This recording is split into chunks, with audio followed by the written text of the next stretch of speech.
you're probably listening to Siddharth's conversation where he says Indian investors probably welcome the fact that the deal is not going ahead. How do you think South African investors are going to view this news?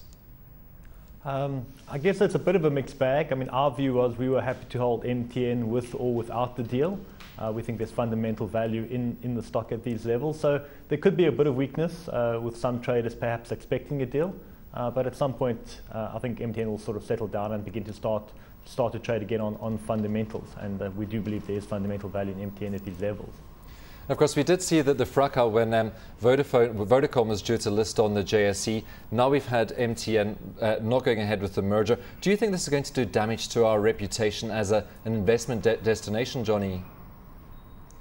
I guess it varies. I do think the Indians, I guess, are blaming us for the deal. But the current structure of the deal was structured in such a manner because the Indians have also restrictions on how their deals can be structured. So, example.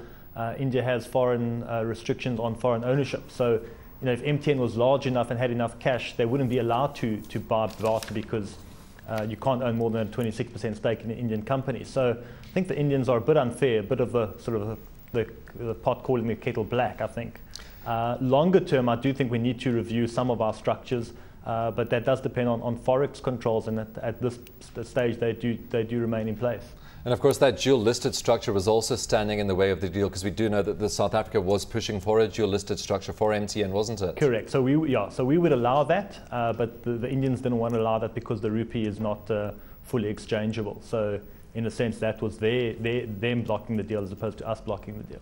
Just looking at the broader market, Johny, we've had a couple of weak days. Today we were quite strong for most of the session, retracing lots of those gains, though, after Wall Street opened up. I mean, what's happening on the markets at the moment? We seem to be taking one step forwards and two steps back at the moment. Yeah, we've been holding on to this 25,000 level for a number of months. I think the market obviously has been very strong since the lows in March, and I guess the market's just really looking for some kind of direction. To us, the market does look expensive up at these levels. We've now gone through the June reporting period. We'll start to enter the September reporting period, and our view is that earnings could still come off, and that the market could still test its lows from where we are at the moment. Of course, we had month end today and also quarter end. So any impact on the market from that? Yeah, I guess there's always a bit of window dressing at quarter end, and I think some market participants will be upset that MTN, which is the largest stock in the SWIX, was suspended going into the close. So we'll see what price is actually used to determine quarter end prices now. Johny, not much news on the corporate front today. We had some smaller companies reporting. We also had news that the Competition Commission is now investigating the roof bolts industry, and quite a few companies, including Murray and Roberts and Avenged, coming under the spotlight here. And there does seem to be growing action by the Competition Commission at this stage into all of the sectors. Yes, it is quite concerning as an equity investor. The Competition Commission does seem to have the knife out for a number of industries, particularly most recently the construction industry. And we'll see what actually obviously comes from that. I think on this particular case, Murray and Robert got leniency, so it looks like Avenge is the one that will have to defend themselves.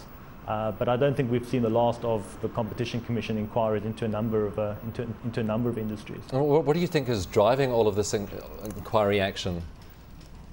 I guess the DTI and the government want to promote competition, so stepping up the inquiries into collusive past behaviour should get the corporates to start behaving themselves. But also from a fiscus point of view, the timing is quite fortunate because government's tax revenues are falling, and anything else they can get, I guess, from the Competition Commission and other sources will help the fiscus, which is struggling at the moment on the balance between expenditure and revenue.